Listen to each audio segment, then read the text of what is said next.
All Three Beards Media podcasts originate from the Gravitate Co-working Studio, sponsored by Revelton Distilling Company.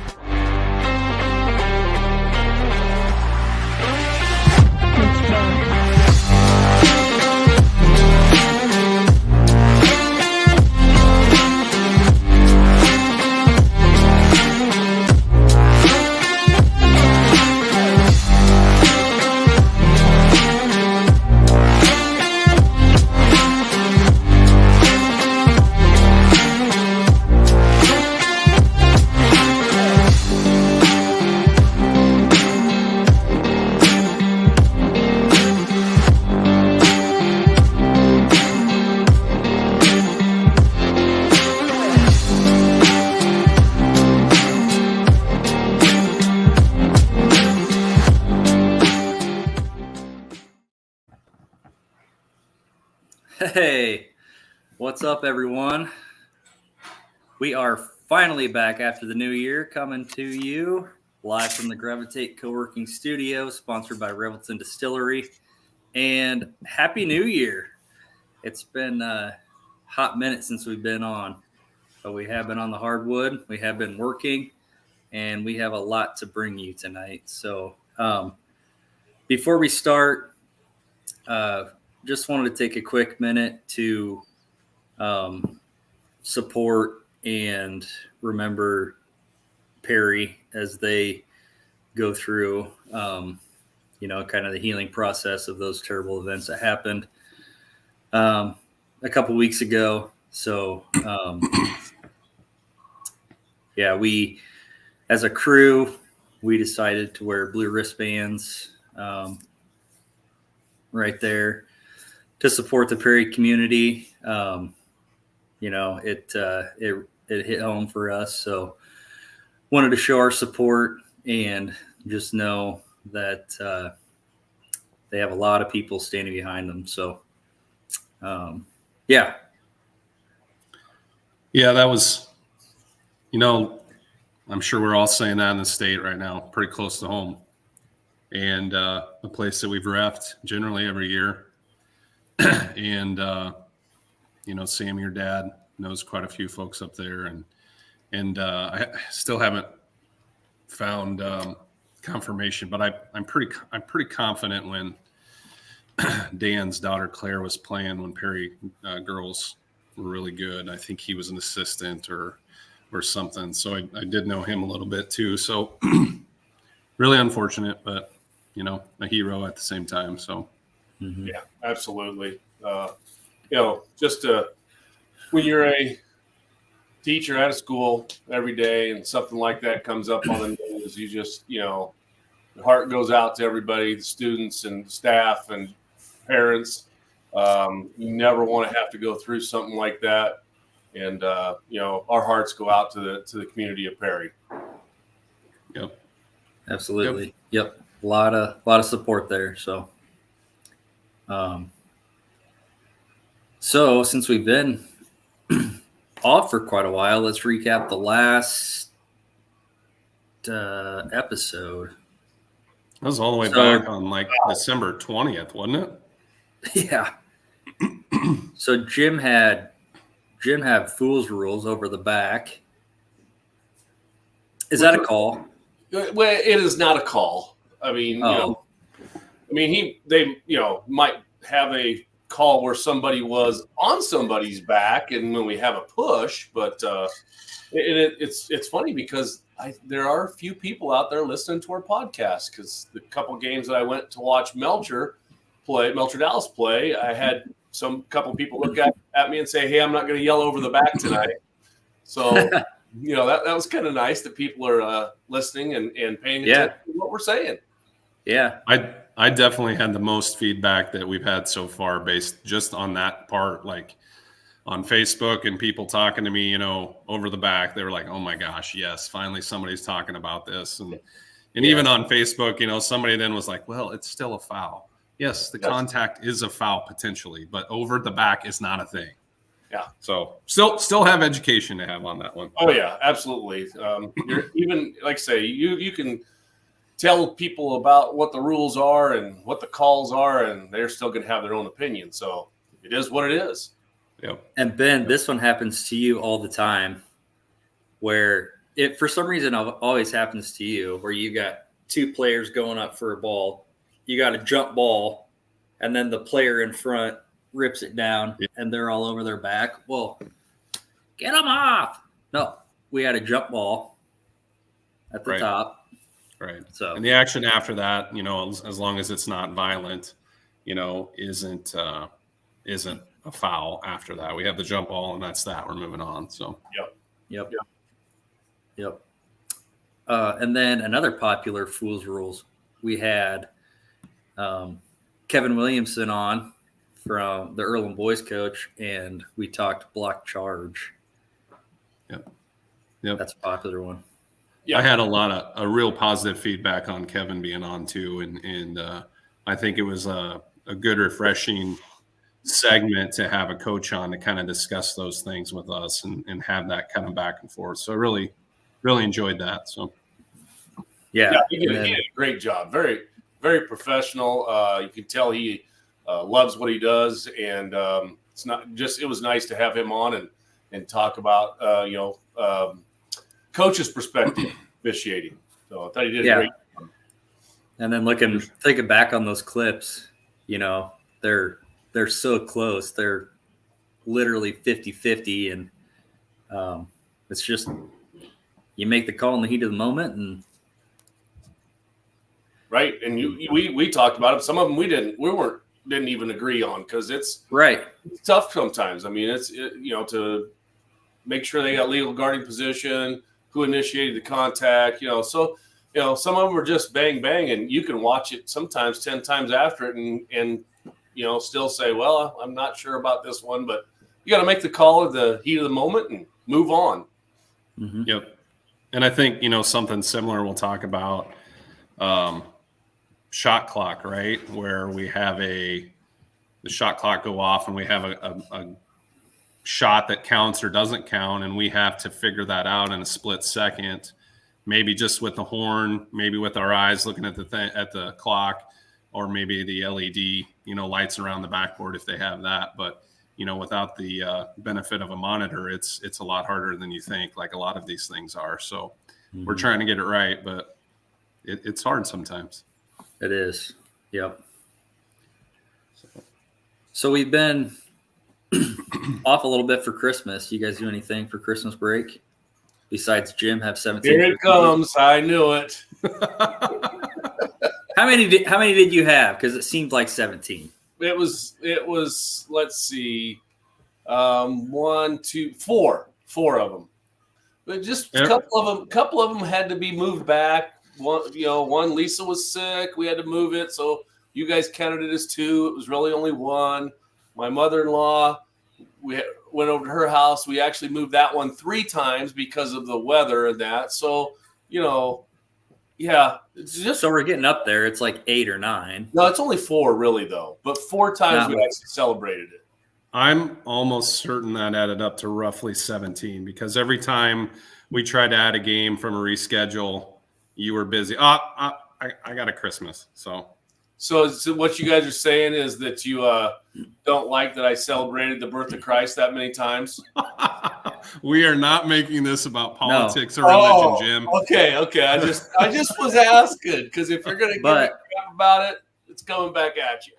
But I am glad, Jim, that your birthday was this month, and instead of celebrating for one day, you decided to celebrate the whole entire month. It is the month of Jim. Yeah, well, and it's not over yet. I just want you to remember that. So when we go, next place, maybe you guys give me a gift this time. It's in the mail. Jim, yes. I think a good gift maybe for you is.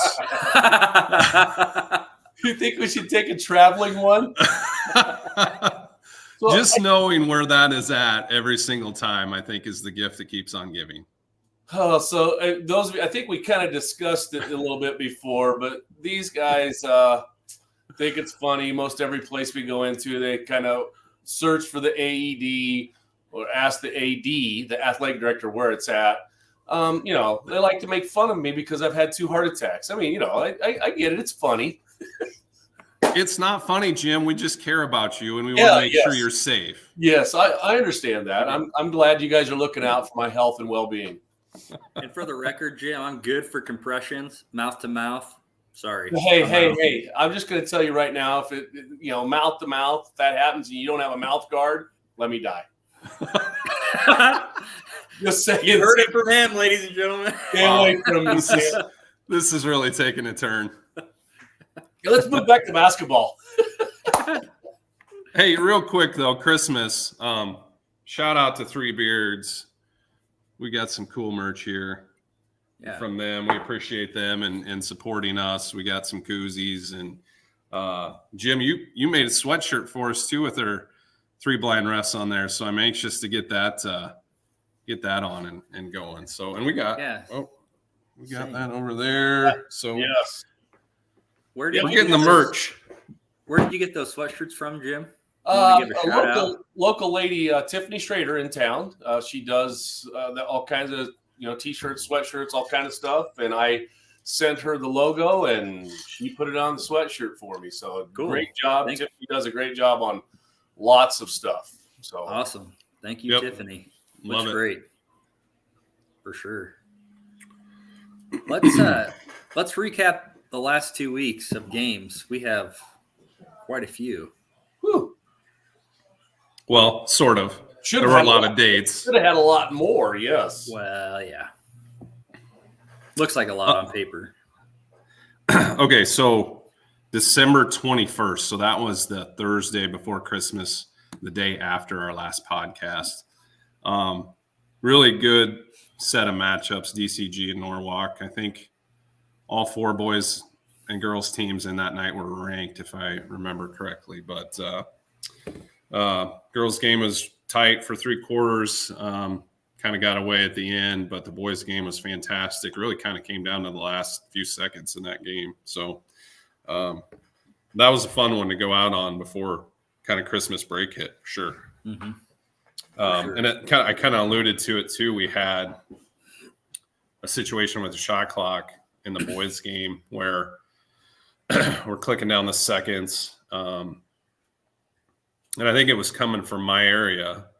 It looked like a shot went up and missed the rim, but a player caught it kind of right underneath the rim and put it right back up.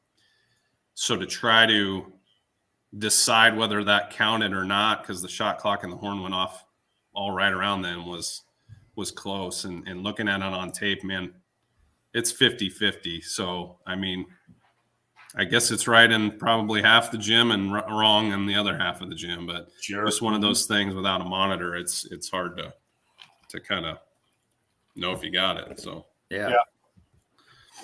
Agreed. One thing that, we're talking about last second shots and that. And if you see officials in a game doing this stuff, pointing up in the air, they're not like wanting you to look up. They're letting each other know that the clock is running down, that a lot of times it's under a minute, or when we get the shot clock and we get under 10 seconds on the shot clock, we're just trying to give everybody a visual reminder on our crew that, hey, make sure, if the ball is not in your area, that we have eyes on the shot clock so we can, determine whether the shot was good or the game clock, just so we all are aware, hey, time's about up. So if you see us doing that, that's what's going on. Yep. Or if we give one of these,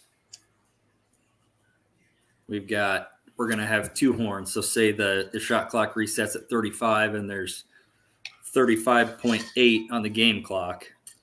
Just know that first horn is going to be the shot clock and not the game clock. So just to keep your eyes on that. And we've had it happen, being second year of shot clock, that when that shot clock goes off, the horn goes off, they haven't got a shot up, and people stop. It does not stop the game. That's we continue unless we know that it's a violation. The other team didn't possess, or if the other team didn't possess it after that shot didn't hit the rim, then we've got a shot clock violation. But other than that, that horn does not stop the game. Yep. Yep. Were you were you? Go ahead, Ben. Go ahead. No, you. No, I was just going to say something about Jim. So it's Again? Go ahead. Wow. I feel like that has gotten less and less as teams have gotten used to the shot clock. I mean, it can still happen, but it feels like everybody's adjusting to that a little bit better now, for sure. Yeah, agreed. January 2nd, I worked with Tim Osterhouse and Brian Abel. We did Urbandale Dowling. It was a really clean night. Both games were competitive, but like I feel like it might have been even in the boys' game we had a quarter with no fouls. Like, wow, yeah, it went fast. So that was fun. Nice. Nice. And then the 5th, January 5th, we went to Marshalltown. That was my first time there. Mine too, yeah. Jim? That was probably, I'm going to say 3rd or 4th for me being there. Okay. That was against Ames, and that roundhouse, that's a pretty cool place. A lot of history there, and their little I would call it like trophy room, basically. It's kind of it it's reminds like me a little bit of almost. Yeah. That has glass that you can look at from the outside and the inside. That was pretty cool, and just kind of that atmosphere was neat too. So I'm glad we went there. Yeah, it's a lot like if anybody's been to Des Moines Lincoln. I think the buildings are very similar. Probably more than likely built by the same contracting company or whatever, but they're very similar. It's really neat. It's round. There's two other ones that I know of that are much smaller that are very similar. It's South Tama and who's it? BCL UW at Conrad. So they're really neat little old gyms that they've really Marshalltown in the last 10 years has done a lot to improve that. But before it was run down and now they've really done a nice job. Put a new floor, new bleachers. Really looks nice. Yeah, it's a cool place to go. Yeah. Then we kind of get into the blizzards. The 9th, we were supposed to be at Elkhorn. Exira, Elkhorn, Kimballton against Woodbine would have been a good night, both games, and that got canceled by the blizzard. And then the same thing on the 12th, that Friday, we're supposed to be at Des Moines North, and that kind of against Hoover, and that got postponed by the second blizzard of the week. So I think at that point, at least kind of out at my house, we were up to about 24 inches of snow. So that kind of starts – we kind of get January is a little bit of a drag because, semesters might end, kids have tests, we're coming back from holidays. Now we get weather and everybody's having to reschedule and cram a lot of games into a short time, with less practices. So it just it's almost like the doldrums of January before we get to February and playoffs. So that kind of started us, nice to have a week off again, but now we're paying for it a little bit. So yeah, just to talk about that, our girls team, Melcher Dallas, they're playing tonight in the conference tournament, and they have not played till tonight. They hadn't played since January 5th. So they've had a ton of time off, and that's never good for a team. And that, in fact, I watched the first quarter on Facebook Live. Somebody had it, and it was you could tell both teams had not played much because it was 5-4 at the end of the first quarter. So, but shout out to our girls team too. Hopefully they're on their way to moving on to the next round of the conference tournament. Our boys lost first round, but they'll be playing tomorrow night in a consolation bracket. So. Awesome. Cool. So just to I wanted to throw up this pick. This is a road over for me. Wow. This is how much snow we had. So it took till I think Sunday of that week for us to be able to get out to the highway and get anywhere. So Jeez. Wow. I think a lot of the state was dealing with similar stuff, but this one was one where I was just like, holy cow, like what a storm, what a week. Been crazy. Yeah, it was crazy. So so then we finally got to work together again the 16th, I guess. So that would have been last Tuesday up at North Polk against Carroll. And Jim, kind of remnants a little bit from the blizzard. The roads took a long time to get cleaned up. Sam was a little bit late. I mean, I don't know if that's normal. Okay, it is. And then we ran into there was an accident on 3580 as we were trying to get up to North Polk. So we were supposed to meet Jim at one of our spots up in Ankeny to go north, and didn't happen. So Jim had to drive himself. Jim, will you please tell your aunt that we actually like to ride with you so she doesn't yell at us on Facebook again? Well, I'm not so sure that you really like to ride with me. I'm not even sure these guys. I'm not so sure either. I think they made the excuse of being behind the accident, and then they call me and I'm waiting a little bit longer. We call back and, I just decide, well, I'll just go ahead and go instead of them stopping off, to pick me up. And so, I got to sit around for about 20 minutes to a half hour by myself in my vehicle. And, so then I just went up there. So, Aunt Marilyn, sometimes that's the way they are to me. I can't do anything about it. They're not very nice sometimes. So say what you want to about them on Facebook. We saw you turn into the parking lot. We were just lagged back about 300 just waiting feet. behind me, weren't you? Just like, Yeah. Hey, wait till he parks first. That was a good night. Good competitive games there too. It was. Yeah. Jim, we had a play. Well, I don't want to ruin Fool's rules for you. Yeah, we'll wait Run for Fool's that. rules. Okay. We haven't talked about popcorn. And that's because we haven't had popcorn since our last podcast. Not one place. I don't know. Yeah. We haven't thought about it, or it's just been different for whatever reason for the last 3 or 4 weeks or whatever it's been. So, Right. However, one night out of the blue, some of our listeners, some refs that we've shouted out here, Brent Behrens, Chris Marzen, and Paul Weiss, they texted us after the game and they said they were at Fort Dodge. So I'm going to give their popcorn report, which I thought was nice of them to give.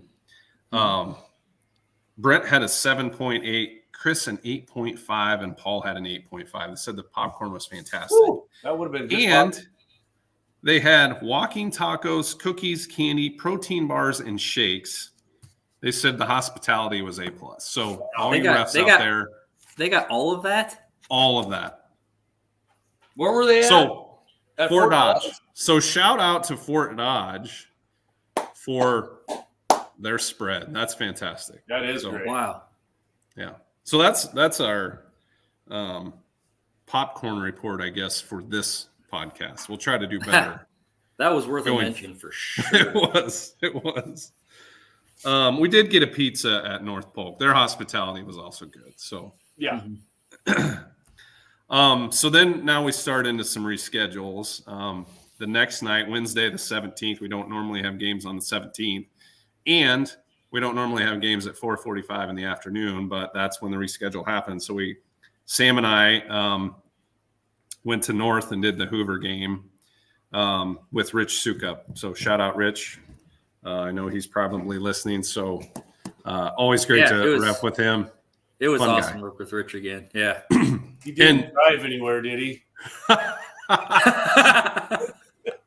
We No, didn't but- let him. But for you listeners that have heard this story, I think we told it on our first podcast about Rich driving from St. Ed's, and Rich was so he's like, "Is that how it really happened?" And he said, "I listened," and then he's like, "Gosh, that is how it really happened." And so I feel like we need to have Rich on for a segment to relive that. And then there's kind of a part 2, which we had alluded to, but I got more information when we were with Rich about that. So I think it'd be wise to have Rich on and kind of talk through that again. Yeah. Yeah, Absolutely. Rich, I mean, you're welcome anytime. 27 years of officiating, and I'll never forget that ride back. No. Yep. Oh, And that's Jim, fantastic. that Wednesday, were you celebrating your birthday or Christmas? That was my birthday. Okay. Yeah, That's right. that was my And then we were going to think about having a game on Saturday, and it was maybe a reschedule. But what were you doing then? Saturday? Celebrating your birthday, if I remember right. Is that what? Or wait, or was that your 8th Christmas? That might have been a Christmas, but I can't. I don't remember Saturday what we did. Wasn't that just That's when you know you have too many. huh? Because I celebrated my birthday again on Sunday with my family, my kids and grandkids. Okay, Jim. It feels like maybe, we should tell Aunt Marilyn that, maybe you don't want to hang out with us very often. Yeah, well, hey. I don't know what to say there because it might be true. Just kidding. I knew it was true. Just kidding. I knew it. All right, the 19th, last Friday, we went to Newton. Hadn't been there in a long, long time. Against Indianola. That was a fun night. Jim had a game, so we had Ben Miles with us. Shout out to Ben. Yeah. He's a fantastic young official. Yes, he is. Sky's the limit for him. And Yep. Sam, wouldn't you call him probably the most relaxed guy you know on the floor? Without a doubt. His very first, he had an offensive foul, and the way he signaled it, I was like, there was like a glow around him. Yeah. Like he just it was so slow and smooth, yet to the point. And I was like, I think my whistle dropped out of my mouth. I was like, oh my God, that was awesome. I can't probably do it, but it was just like he waited forever, and then he's like, Yeah. it was so smooth. He reminds. I mean, it was like if I could caption it, he would have been like, "Fight me." He reminds me of another veteran official. Can you think of who that would be? That's just Mr. Smooth. Will Dotson. Oh yeah, Will Dotson. And he points to whatever direction, whatever he calls. It's so smooth that he just looks like he's, it's nothing gets him riled up. Will Dotson, great official.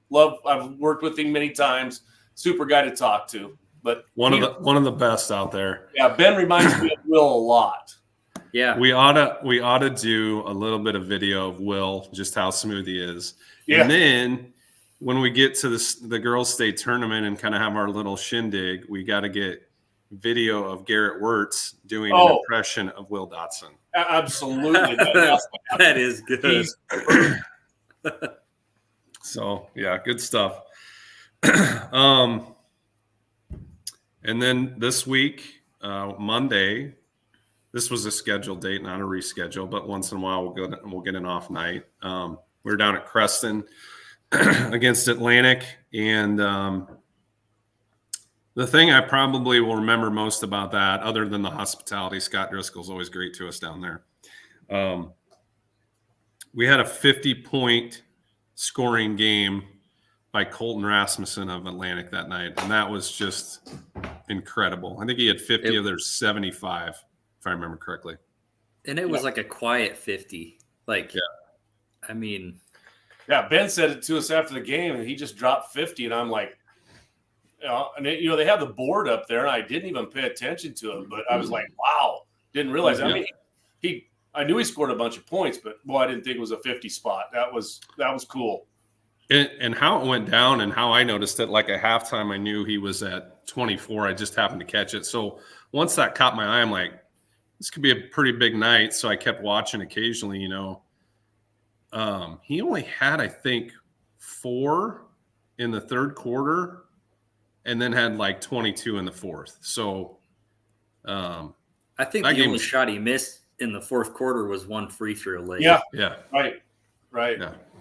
So it's pretty cool to be a part of something like that and see a kid just be unconscious, man. That was fun. And the game was great too. I mean, Creston led a lot of the way. In fact, I think they were up 13 in the third quarter. Yeah. And then Colton kind of brought them back, and then they ended up winning by 2 with Creston having a shot at the end to win it too. Yeah. So it came down. Yeah. Yep. So that was a lot of fun. And then last night, we were supposed to have our normal scheduled game at Des Moines Christian against I-35, and that got canceled again because of ice. I think, Winterset was off, I-35 was off. So I think kind of south and east of Winterset, there were some ice concerns, and I-35 has that policy, I think, of not playing a game when they don't have school. So we lost that game because we have a game the night that it's rescheduled for. So I think officially we've lost 2 games out of all this and had 1 rescheduled, and I'm sure there'll be some more. So, Mm-hmm. Yep. Should we go to halftime break? Oh yeah. Yeah. Or 7:30. Yeah, good recap. Okay, and then Jim, we'll come back with Fool's Rules right after the break here. Sounds good. All right, halftime. Why take the best corn in the world and make it into fuel when you could make it into whiskey? That's the question that launched Revelton, Iowa's most visible and fastest growing distillery. Owners Rob and Christy Taylor embrace the grain-to-glass philosophy, sourcing ingredients locally and overseeing on-premises production and bottling at their facility in Osceola. One sip, and you'll agree that Revelton's handcrafted whiskeys, gins, and vodkas are the best you've ever tasted. And with the launch of their rye whiskey, made with 100% Iowa-grown rye and corn, and their new bourbon coming soon, there's more Revelton to love than ever. Iowa's own Revelton Distillery. ReveltonDistillery.com. The great thing about working from home is working from home. The worst thing is working from home, especially for face-to-face collaborations with customers and coworkers. And let's face it, coffee shop meetings are neither private nor professional. So skip the trip to Starbs and investigate Gravitate Co-working Space. For more than 10 years, Gravitate has provided large and small office and conference spaces perfect for hosting meetings, workshops, or other events, as well as private phone booths for confidential conversations. Plus, all spaces include secure fiber internet, free coffee, and access to a kitchenette. All you need is your laptop. Gravitate does the rest. And renting space at Gravitate is surprisingly affordable. An hour of office space costs about the same as venti caramel macchiatos and breakfast sandwiches for 2. Daily and monthly rates are also available with no long-term commitment. Learn more at gravitatecoworking.com. That's gravitatecoworking.com. Yes, Jim. I love it. I love it. That is perfect. I'd make a Did it little take you one change so I could show that off. Did it take you the whole break to put that on, or? Yeah, I'm out of breath right now. I refilled my drink with lovely Revelton. Oh, nice.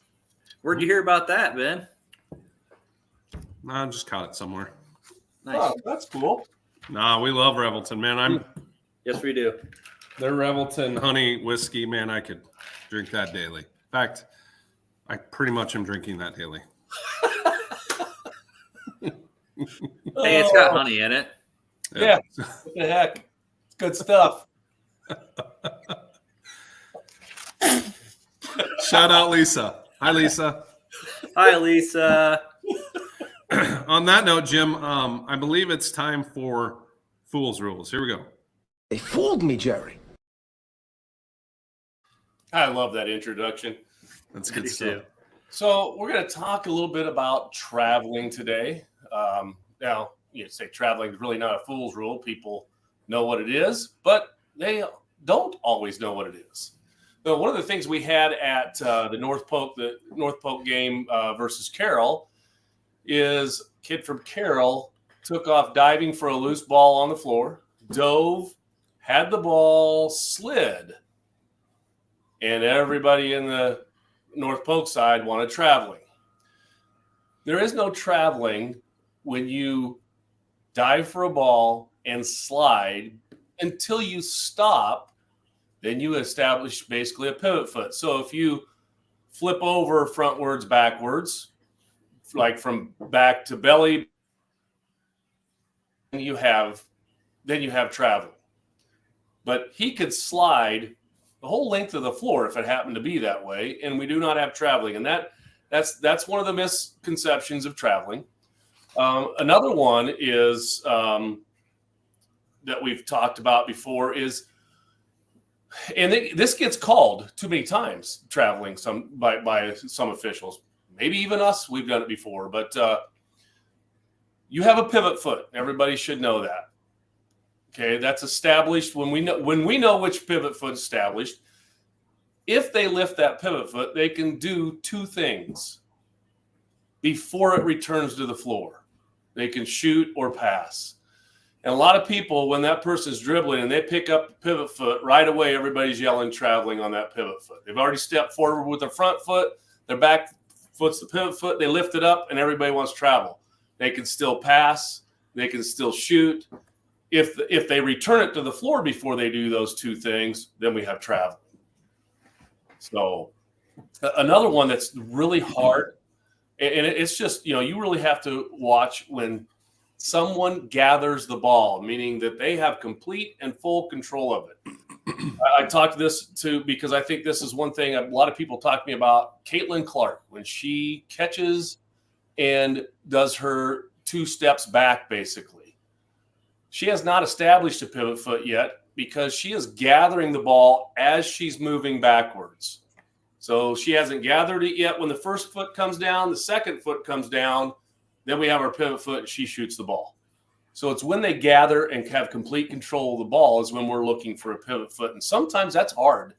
It's hard to see in that. So, and we have spin moves. We have to watch that foot very carefully on a spin move. Is the pivot foot staying down? Once it goes up, are they shooting the ball? So I just think we have a lot of things in that gambit of traveling that can confuse people. Sometimes it confuses us. Let's be just honest. Sometimes, especially you've got 4 or 5 people in the lane, guys got the ball in there, and you're looking through about 6 different legs trying to see which the pivot foot is. And sometimes it's hard to tell, but we try to get them as right as we can get them. And officials, that, Jim brings up a good point, especially when we're trying to deal with spin moves, or any of these for that matter, but our center official, can really bail us out because a lot of times the lead is probably looking for contact on this play that maybe is coming to the hoop, and the trail maybe has the drive coming from his or her area, so our center official can be really beneficial in trying to watch those feet and that pivot foot. And a lot of times that's my go-to when a coach asks me, hey, that was travel, why didn't you have it? I said, which one was the pivot foot? And I bet it's 9 times out of 10 they don't know. And that's what we have to decide. And sure, we may miss some of those because, again, it's fast and it's hard to do at times. But if we can keep track of that pivot foot, we're going to probably get them right more often than not. Yeah, Yep. Agreed. Yeah. So Another one too, Jim, that you didn't mention is the Euro step. The 2 big steps looks funny, but a lot of times it's a legal basketball move. I hear people. I go through Crown Refs on TikTok. If you're a referee and you like to look at that stuff, look up Crown Refs. They have some good stuff, and they talk about that in there about that pivot foot coming. Make sure it's got to come back down to the floor. Lift it up, it's got to come down. But I just think we look at it as soon as that person lifts that pivot foot and doesn't really do anything right away. The pass doesn't get passed right away. You'll see it, point guard coming down the floor, and all of a sudden they stop and they already step forward, and then their pivot foot comes off because they want to throw it to somebody, and they don't throw it right away, and everybody else travels. Yeah. Until they put it back down. So, it's a tough one, but it happens all the time. I always have this like mental picture in my mind when somebody in the crowd yells travel, especially when we have that slide play. Like I want somebody to slide like free throw line to free throw line and us just watch it and be like, nothing. Yeah. Nothing. Yep. So I don't know. Yeah, because nothing on that. I mean, I know the common thing is people they think, because I've seen the comments before on many different situations on Facebook, whatever. Oh, that's not travel. They can take 2 steps. No, they really can't take 2 steps, and it's all about the pivot foot. Pivot foot, once it's lifted, you have to either pass, shoot before it comes to the floor, and that's pretty much all that is. So right. I mean, thinking of it simply, let's think of a layup. If we go left, right, release, right? That's a legal play. If we went left, right, and that left came back down before the ball's out of your hand, now we have a travel. So that's kind of the simplest way to think about that, I guess, in people's heads. Agreed. So, anything else on that, Jim? No, I mean, there's lots of things I think we can talk about on the traveling. I mean, I'm sitting here looking at my rule book on my phone on traveling, and there's like 3 pages of it. So, so many different scenarios. So it's tough. And if you ever want to, look it up, it's in section 4, I believe, or section 44 in the rule book, and it's traveling. And there's all kinds of stuff in there under the definitions. So I'll look it up because some of it you might not understand if you haven't refereed many games, but it's all there. I think a good future podcast topic maybe is the jump stop and how that kind of works with travel and spin moves and things like that, right? Because we can jump stop with 1 foot and then another one come down. We can jump stop with 2.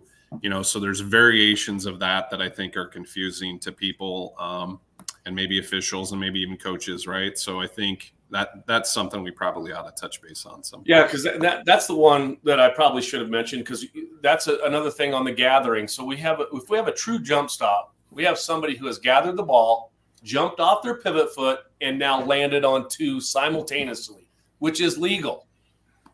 But now they don't have a pivot foot. If either foot is moved, we have basically, without shooting the ball or passing it, if either foot comes off the floor, we now have a trap. I mean, if they don't shoot the ball or pass it. So, that's one that doesn't happen as much anymore. But if somebody who has a good jump stop, if they gather, jump off the pivot foot, land on both feet simultaneously, same time, they no longer have a pivot foot. If they jump off that foot and jump 1, 2, right, left, it's travel automatically. But you got to make sure when they gather the ball. Yep. Good stuff, Jim. I think I want to talk about a play that I heard about or actually saw before we kind of move on here. But just kind of one of the things that we hear or see from other folks, or, maybe we saw it in person, whatever. Just the weird things that we kind of discuss when we see it. So I was watching a game where I think we're under a minute left in the game.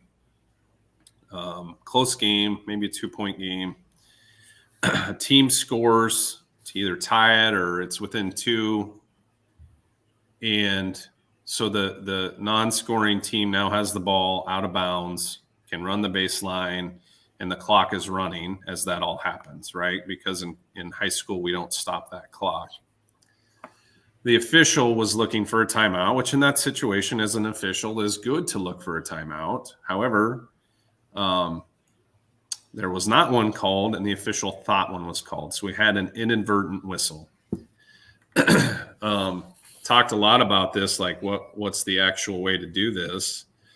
And unfortunately, the only support that the rule book has is with an inadvertent whistle, we're just going to go to point of interruption. So the team that didn't score, that now has the ball, technically lost probably, maybe 7 or 8 seconds when you think about the time from when the ball goes through the net to when they gather it, get out of bounds, and then they have their 5 seconds to inbounds that ball. So, there's some time that could have elapsed. And because of that inadvertent whistle, now they have the ball. They can still run on the inbounds, but the clock is stopped. They still have the 5 seconds, but the clock isn't running. So they kind of got screwed on the clock situation on that one. So I guess the point coming out of that is just make sure as an official that we also see and hear the timeout. And I think we've discussed that as a crew after we kind of discussed that. Even on jump balls sometimes, I'm pretty patient with that because I'll hear it and then I'll have to look at the coach and see that he has it. So at the time the jump ball happened, we did have a held ball, and then I made sure we had an actual timeout before we called it. So sometimes coaches will get grumpy. Well, you didn't call it fast enough. Well, I've got to make sure we have an actual physical timeout by you. So anyway, just kind of wanted to throw that out there as a weird play we saw recently. I think one thing we do, we've all been around the game enough that we kind of know when somebody's going to want a timeout. You just know when somebody gets on that 8-0, 10-0 run, Right. and if you're the trail moving the new lead, and I first look at that team that just went down by 8 points or whatever, knowing that the coach is probably going to want a timeout. So in that situation there, I would have been looking for, when that ball went through the hoop, I'd have been looking for the team that was behind, possibly, if they're wanting it, and if not, we're moving on. But yeah, I think that's situational awareness. Yep. And we all make mistakes, and I know that official, and I know he didn't mean to do that, but something to learn from for sure. Yeah, happens. I think here, before we talk about our upcoming schedule then and wrap up, I think now would be a good time to just talk about a few things that we've seen or maybe had happen in the last month or so that we've been off, just because there's been kind of some stuff. Yeah, Ben, why don't you start? Which one do you want to start with? I don't Video? care. All right, so let's talk about not every official's changing room is made the same, right? True. Some places, brand new building, fantastic spaces, may have a clock in there for us. Others might have, I don't know, been from the 60s. Let's take a look at one. I'm not going to say where it's at, but here's one that we had recently. I love the checkered floor. Oh, not only that, this wood paneling is top notch. Vintage. The blind looks nice there too. Well, so The windows are insulated by snow. You can't tell. and the blind was moving because the wind was blowing through there. What'd you find in the bathroom, Ben? A wasp nest. Oh, And then I don't think it was active. Not this no, time of luckily year. not active. And then there were like 2 mud dauber nests underneath that blind that you just commented on.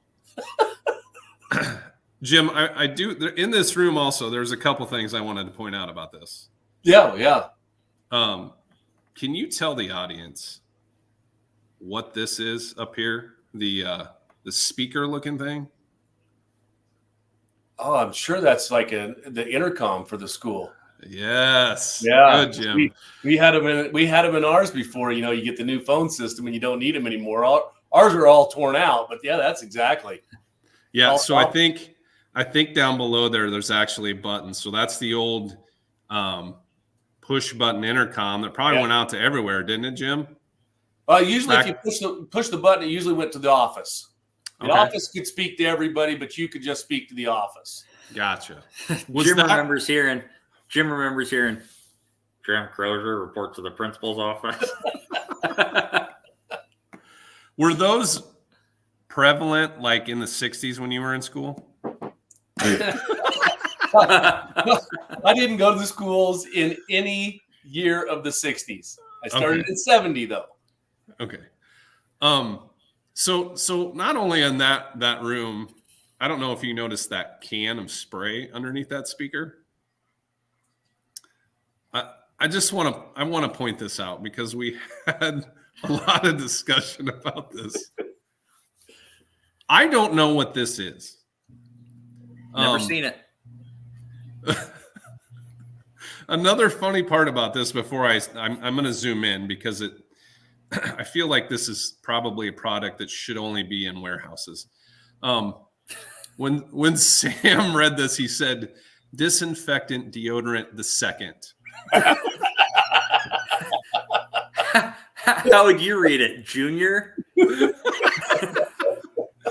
So here's the close-up of what this spray can does. That's sitting, mind you, with something in it in our ref room.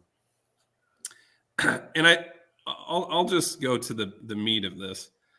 kills herpes simplex virus type 1 and type 2 and HIV/AIDS on environmental hard surfaces. Kills pandemic H1N1 influenza A virus. Excellent for veterinarian and professional grooming tools and equipment. Why is this in a school? And this obviously has to be pre-COVID, because it would probably have that on there if it kills COVID too, I would assume. Well, yeah, but like, why are people basically like, it does everything but melt your skin off. it might melt your skin off. We don't know. I didn't try it.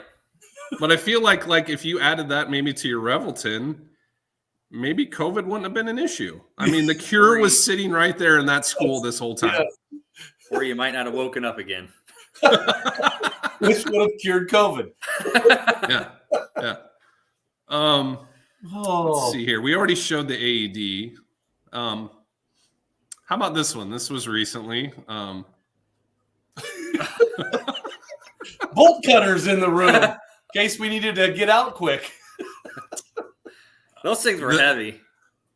Not only that, that's kind of the wrestling coach / weigh-in area near the weight room. And I'm pretty sure that night was roughly 98 degrees in there.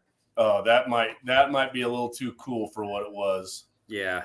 Maybe 104. It was warm. There were some other pictures surrounding the bolt cutters, but I didn't feel like it was good for social media at this point. Probably That's should. probably good. Yeah. It's probably good. Kind of sort of a family show a little bit.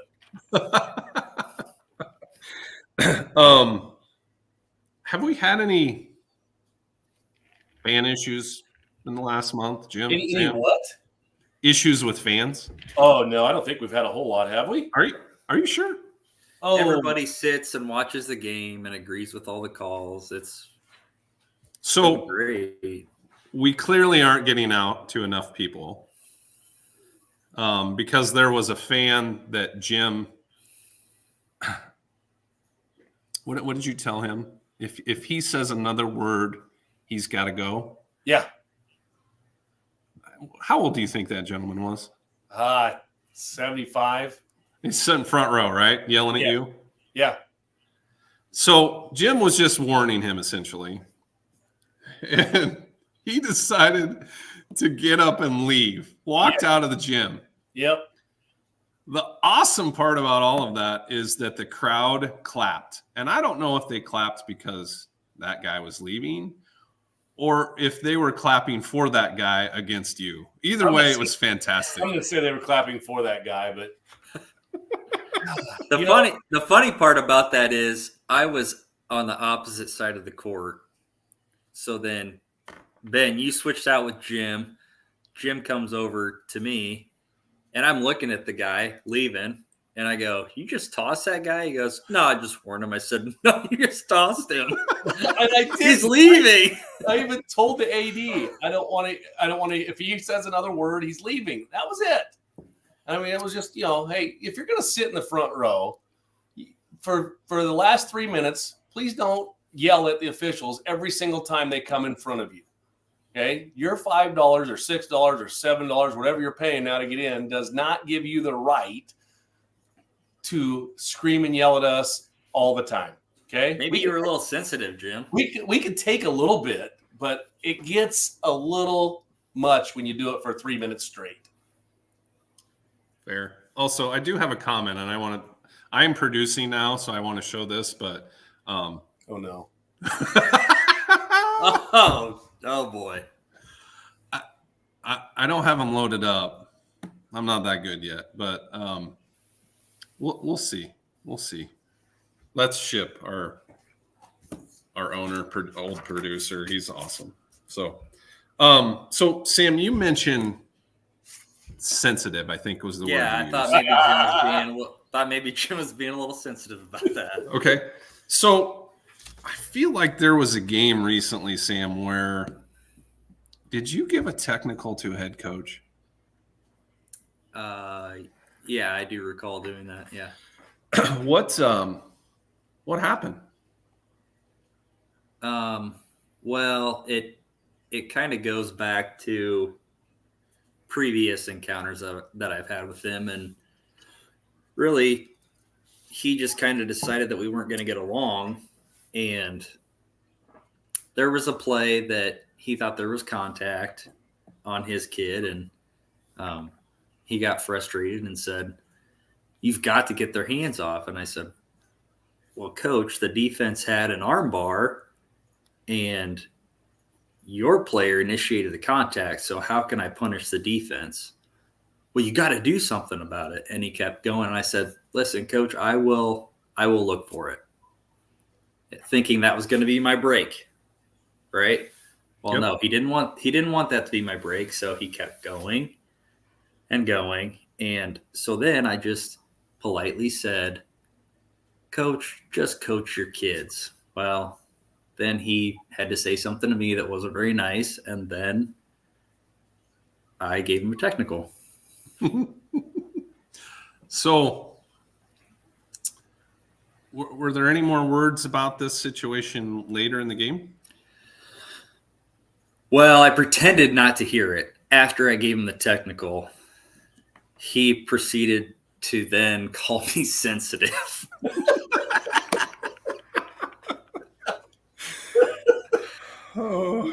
So instead of saying anything or doing anything, I just let that go in one ear and out the other. I let him vent, and I walked away. That's a good plan. I like it. Yeah. Good job being the bigger man there, walking away. So maybe I was sensitive. Do you think coaches or officials hold grudges?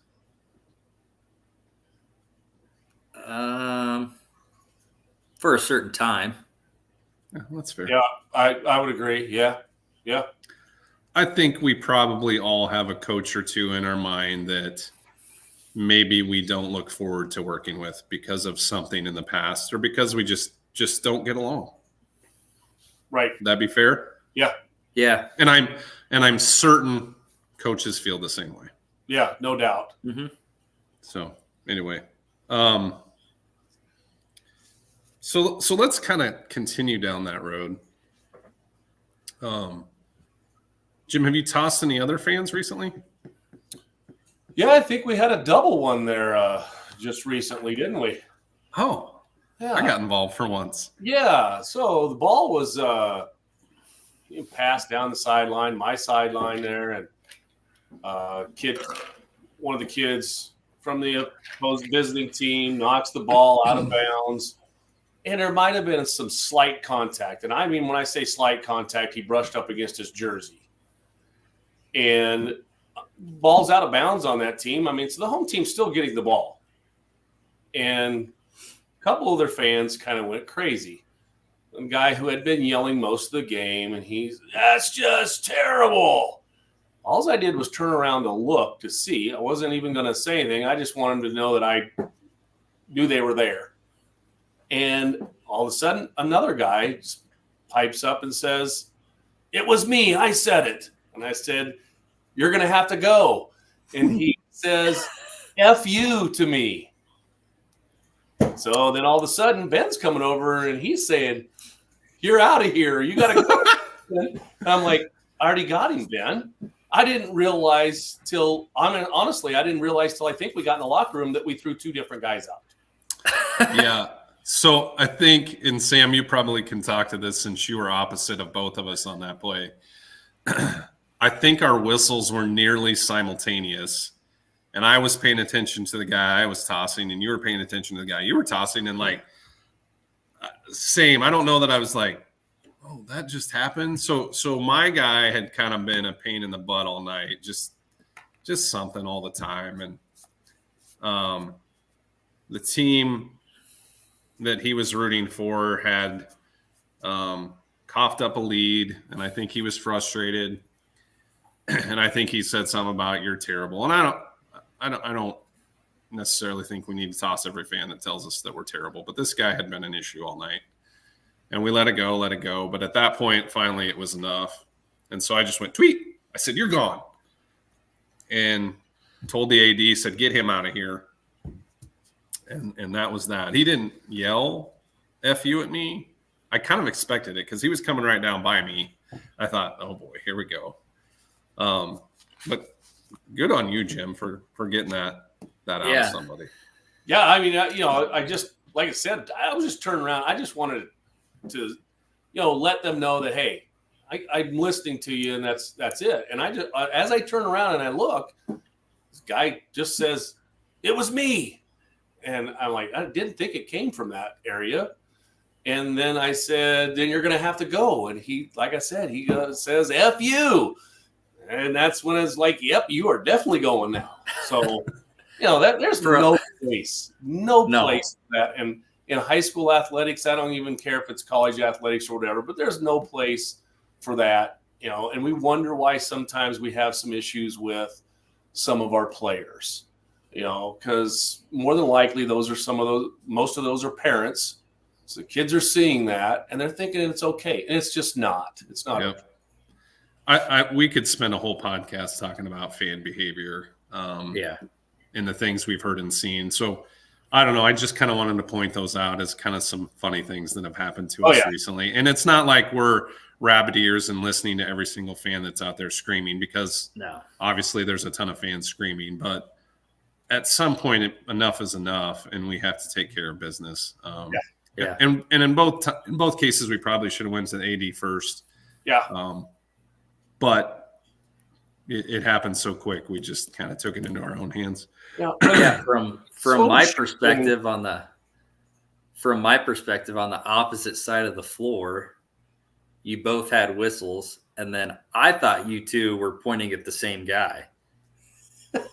And then I see two separate guys come down, and I literally thought maybe one was going to get popcorn. Like I thought, wow, this is just bad timing for this guy going to get a popcorn or go to the bathroom. But turns out it was two separate. So, yeah, I think when the fan behavior overshadows what's going on the floor, then it becomes too much. Yep. Mm-hmm. When you are constantly yelling, and it's yelling at the top of your lungs on different plays, and it's taking away from the game. I mean, it just does. I mean, that needs to go, and we need to be fans for our team and have fun while you're there. Yep. And I think that's part of why we do this podcast too, is we want to educate. Absolutely. Fool's rules, right? Like that's perfect, is we're trying to educate folks so they don't make these mistakes and they don't yell things that they don't know what the hell they're talking about. Right. Absolutely. Yeah. And I understand that, we have chosen obviously to put ourselves in this position and do this. But if you just do the old reversal, right? Like, so put them in our position. Okay. And then we're screaming at them. I mean, it's like, it's not good for anybody. Just like Jim said, I mean, they don't know, we're dads, we're grandpas, we're brothers. It's like, they don't think about that stuff. Right. I mean, we don't go out there to try to make the fans mad. Are we going to miss calls? We've talked about this probably in every podcast. Absolutely. Yeah. Okay. We're not going out there to intentionally miss a call or to favor one team or the other. We go into the game, we call the game. We don't care who's playing and that. So, people just have to realize that we're human. We're going to make mistakes. We're going to want to limit those mistakes because we want it to be a good called, clean game. But if a play happens and you didn't think it was what you thought it should have been, move on. Because everybody else, usually the coaches and the players, for the most part, are moving on to the next play. Yep. We got fans who just want to go on and on and on. I hope when I say that not every fan out there thinks that, oh God, officials think fans are terrible. No, 95% of you are excellent. Mm-hmm. We know this, that 5%, the people when they're acting like they are, that 5% seems huge at that time. Because most of the fans are very good, and we, how many times we run off the floor, and fans tell us, even maybe from the opposing team, great job tonight, or the team that lost possibly. So yeah, we appreciate you. we know the game wouldn't be like it is if you weren't there. So we're glad you're there. Absolutely. I've always thought of this two ways. Like, one, I would love every parent fan to have to ref a junior high basketball like quarter or half or something, right? Agreed. That'd Just be awesome. put themselves in that situation and be like, holy crap, right? Yeah. The other is this kind of reminds me of the old Office linebacker commercials, but like I'd love to go like to somebody's work, like let's just say the bank, and scream at them, "You were terrible at that spreadsheet." Yeah. Did you count that money faster? right. Wouldn't it feel good? I've got all this pent up rage from being yelled at. I just want to yell. Yeah, you know, like, yeah, go yell at somebody for their welding job that I know nothing about. Right. Yeah. Which most of the fans that are yelling know nothing about. Yes. The ones that are yelling. So it's like, yeah, you know, I just can't imagine me going somewhere else and doing that. But you know, it's not something that's new. So, No. But it's awesome that we can joke and laugh about Yeah. it though, too.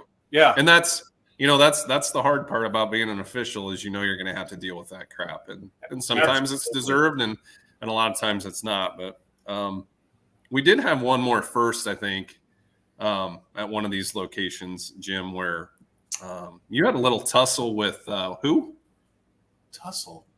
The announcer? Oh, I forgot that was on here. So I'm by the table again. We're not we make sure we don't mention schools. We don't want to make anybody feel bad or anything. But I'm over by the bench, and there's a play going on opposite way. I had a foul. Yeah, and it, you know, we are pretty patient with our whistles and with what we're calling. Well, the announcer didn't think that Ben was calling a foul. He thought he was just calling out of bounds, and he is yelling about the play, just yelling at him. You got to make that call, blah blah blah. And I turned around because I'm like, that's coming from the bench. I didn't know who it was, but I turned around and I said, "Who is yelling?" And it, you know, he says, you know, he says it's me. I said, "You are at the bench. You're supposed to be, unbiased and not yelling at the officials." And he goes, "Oh, all it was cheering for a team." I said, "That's not cheering for your team." You know. And then it was at the end of the quarter. I happened to be right there again, right by the bench, and I come by and he shook my hand and apologized for it. Great. And I know we all get excited about things, but man, when you're in that position, when you're a bench personnel, you got to just take it and go on and do your job, just like we're doing our job. I mean, I don't turn around and yell at the clock person if they didn't set the clock on time or something. You know, we just blow a whistle and say, "Hey, how much we need to take 3 seconds off or whatever." You know, not a big deal, but so you know they can't do that either. At least What you I didn't loved- get called sensitive. No, he didn't call me sensitive. Sensitive Sam. What I loved about it too is like that announcer is like the most professional Oh, he's great. like announcer voice around. Like Yeah. he met us pregame, made sure he had all our names correct. He told us where he was going to have subs and what the bench was going to do with the subs, and it was just like almost like the best of announcing job I'd ever seen. Yeah. And then he pulls that, and I was like, "What is happening?" Yeah. Yeah. He like yelled twice, and I'm like, I'm just, I've got my back to the bench at the time. I'm like, that's coming from the bench, from our scores table. And it's like, oh, okay. So, yeah, like I said, they happen, and I think I turned around and said, politely said, we can't have that over here. I didn't scream and yell at him, but, yeah, we it's fun that we can all laugh and have fun about it afterwards. And, he apologized for it. That's great. So it is what it is. And we It's don't a day in our life. Yeah, it is. Jim, are you going to move on from it? I think so, because I forgot kind of all about it till he said, is there one more thing? Yeah, I know. Hey, it is. you know what? Let's move on. It is what it is. All right, should we wrap up here? Absolutely. Yeah, let's do it. Upcoming schedule. Friday, 26th here we got coming up. Sam and I are heading to Carroll to work with Casey Pelzer, friend of the podcast. Casey. And Jim is not with us, so that's good. Whoa. Just kidding, Aunt Marilyn. Birthday party. How come I'm not going that night? Oh, because it's like 3 hours for me. Oh yeah, No, probably. birthday party or Christmas. Or, yeah. That's Early Valentine's Day. Yeah, St. Patty's Day. Saturday, I'm working on one game with Tim and Bryant, Johnston and Liberty, kind of CIML MVC challenge here at Northwest. And then next week, I think will be one of our most fun nights of the year, maybe at Earlham. Know a lot of the coaches very well. And against I-35, and that'll be a good time. We know them all really super well. I'm sure there'll be a lot of joking. It'll be serious too, but I think we'll have a lot of fun, and we'll see how that goes if we have any stories from that night. And then because we've been off so long because of reschedules and blizzards and different things, we're going to do our podcast again next week. So just a week from tonight, we're going to do our next one to get back on schedule. We wanted to keep a certain schedule every 2 Wednesdays. So this gets us back on that for something hopefully we have coming down the road here. So, Well, I mean, I know Aunt Marilyn, I'm going to tell you, he doesn't really like me that well because I have games also on here that I'm not with these guys, but they don't put them on the schedule because I'm going to South Tama. Could you tell us about those, Jim? Yeah, I'm going to South Tama on Friday, going to the Little Roundhouse. That's right. Vit and Shellsburg. And then I got a call to do a makeup game on Saturday, one game at Montezuma at 3:00. So You're not busy? Yeah. No, I don't have. I'm done with birthdays and Christmases, guys. So I'm free, except for I've got home games. Still got at least one home game at Melcher, and hopefully another one if our girls get a home game at Southeast Warren for regional, since we don't have a gym. But we're gonna have a gym next year. Come see it. We're opening that puppy up. Yes, we're going to have I know it's not called the Pride scrimmages anymore. Now I can't think of what they're called, but we're going to have a scrimmage early on, and we're going to have us three are going to officiate that scrimmage. So we're going to be the first three to officiate a basketball game in the new gym. Awesome. Nice. Yeah. Ben, you were going to say something other than puppy. I don't know what you're talking about, Sam. Sam, you get asked to do a game Saturday too, right? But you've got kids you're coaching. Yes. Yep. I did. So, yeah. Yep. Yeah. So shout out to Liam. Big 30, Yeah. dropped 36 points last week. Yeah, Dropping dropping 36. 36 points in a first, second grade basketball league. That's Waterset Parks and Rec. not bad. Not bad at all. Even if Right. even if his kids call me grandpa. Yeah. Uncle Ben and Grandpa Jim. That's right. Hopefully next week we will have a special guest. I'm working on that still. And hopefully that'll help lead to some future plans we have down the road here. But I don't want to spoil anything until we get that locked down. So, Awesome. all right. Cool. Well, Good hey, we'll sign to be off. back, guys. Absolutely. Yeah, thank you to Three Beards Media, Revelton, and Gravitate Co-working Studio for supporting us, and we'll see you next time. Bye. See you guys. See ya.